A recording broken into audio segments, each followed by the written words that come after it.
ప్రెగ్నెన్సీలో constipation, piles సమస్య ఎందుకు ఎక్కువగా ఉంటుంది?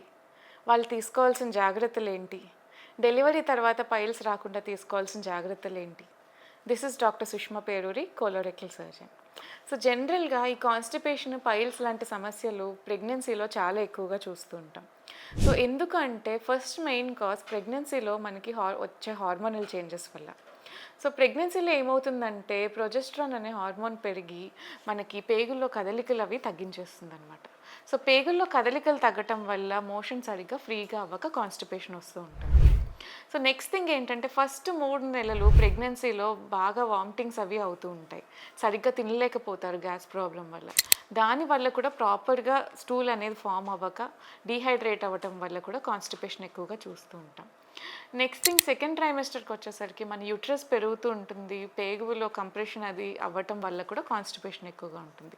అండ్ ప్రెగ్నెన్సీలో వాడే ఐరన్, కాల్షియం టాబ్లెట్స్ వల్ల కూడా కాన్‌స్టిపేషన్ ఎక్కువగా చూస్తూ ఉంటాం. సో, థర్డ్ ట్రైమెస్టర్‌లో ఏంటి అంటే మన యూట్రస్ ఇంకా బాగా పెద్దగా పెరిగి మన రెక్టమ్‌ని కంప్రెస్ చేయడం వల్ల కాన్‌స్టిపేషన్ ఎక్కువగా ఉంటుంది. అండ్ పైల్స్ అనేవి ప్రెగ్నెన్సీలో ఎందుకొస్తాయంటే ఫస్ట్ కాన్‌స్టిపేషన్ ఒకటి మెయిన్ రీజన్ అయితే మన మోషన్ స్ట్రెయిన్ చేయడం వల్ల అక్కడ రక్తనాళాలు ఉబ్బి ఇలా పైల్స్ లాగా వస్తాయి. నెక్స్ట్ రీజన్ ఏంటంటే ప్రెగ్నెన్సీలో రిలాక్సిన్ అనే హార్మోన్ ఎక్కువ ఉంటుంది. అంటే మన బ్లడ్ వెసల్స్‌ని రిలాక్స్ చేసి డైలేట్ అయ్యి రక్త సరఫరా పెరిగేటట్టు చేస్తుంది అది. సో, ఇప్పుడు అవి బ్లడ్ వెసల్స్ డైలేట్ అయినప్పుడు ఏమవుతాయంటే అక్కడ మన యానల్ కెనాల్ దగ్గర ఉండే రక్తనాళాలు కూడా డైలేట్ అయ్యి ఇలా పైల్స్ లాగా ఫామ్ అవుతూ ఉంటాయి. చాలామంది ప్రెగ్నెన్సీలో ఎక్కువ యాక్టివ్‌గా ఉండకూడదేమో, ఎక్సర్‌సైజెస్ అవి చేయకూడదేమో అని బెడ్ రెస్ట్‌లోనే ఉండిపోతారు. సో, ఇలా యాక్టివిటీ తగ్గించడం వల్ల కూడా మన పేగులో కదలికలు తగ్గి కాన్‌స్టిపేషన్ అనేది ఎక్కువగా చూస్తూ ఉంటాం. సో, ఇప్పుడు డెలివరీ తర్వాత ఎందుకు కాన్‌స్టిపేషన్ ఎక్కువగా చూస్తామో కూడా చెప్తాం.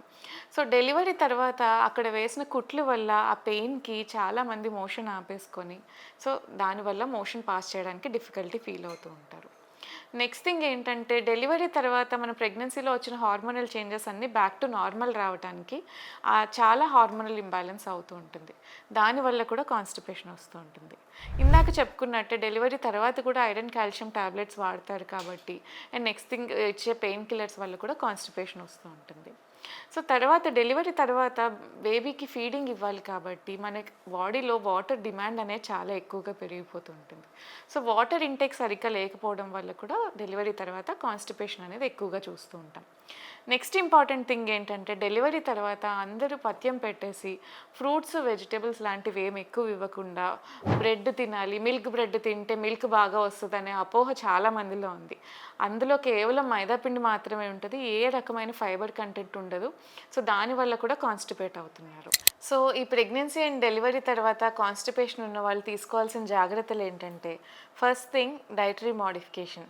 సో, ఫ్రూట్స్, వెజిటబుల్స్ లాంటివి ఎక్కువ తీసుకోవాలి. ఫర్ ఎగ్జాంపుల్ జామకాయ, యాపిల్, డేట్స్ ఇలాంటివన్నీ న్యాచురల్ లాక్సేటివ్స్‌లా పనికొస్తాయి. సో, వీటిని ఎక్కువ తీసుకోవడం వల్ల స్టూల్ అనేది ఫ్రీగా పాస్ చేయగలుగుతారు.